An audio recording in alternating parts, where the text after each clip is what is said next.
Now, the corruption trial of Sudan's former president Omar al-Bashir is underway in Khartoum. Bashir, who ruled Sudan for 30 years, is charged with illegally possessing foreign currency and receiving gifts in an illegal manner.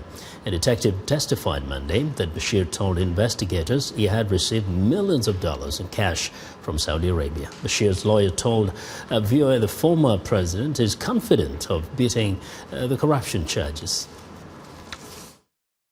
هذا شغل سياسي ضخم جدا انه الرئيس ده سرق وانه حول اموال برا السودان وانه هذا ما يقوله الاعلام ولكن ما يقال داخل المحكمه شيء اخر لانه يتعلق بالبينات لم تقدم حتى الان اي.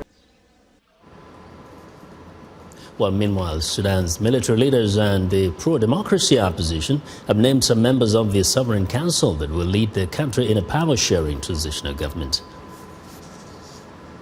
Now, still in Sudan, new protests have erupted in the capital, but this time outside the Sudanese Professional Association. This is a labor union which played a key role in negotiating the new power-sharing deal between the military council and the pro-democracy movement. However, some opposition members say they are unhappy with the lack of transparency from the SPA. VOA's Aisha Sirai reports from Khartoum. The SPA was one of the leading voices in the opposition coalition that negotiated terms for a transitional government with Sudan's military leaders who seized power in April. But after the formal signing of the agreement this weekend, small protests from opposition supporters have continued outside SPA headquarters. When the SPA was organizing the protests, we did everything they asked and carried out their plans. But after the agreement, we reached a point where there's no transparency at all, and we don't know what's going on. Some protesters feel that the SPA has strayed from their mission to be a politically neutral labor union. Yeah, we are demanding that they pay attention and work on their main mission, which was what they call it, working on making strong unions and civil services.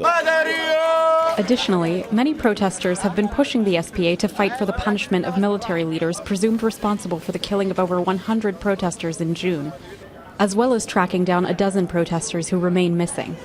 But the SPA says those protesters are conflating their responsibilities with those of the new government. They are dealing with SPA as if it is the new government in Sudan. This is not true. SPA will remain as an independent body.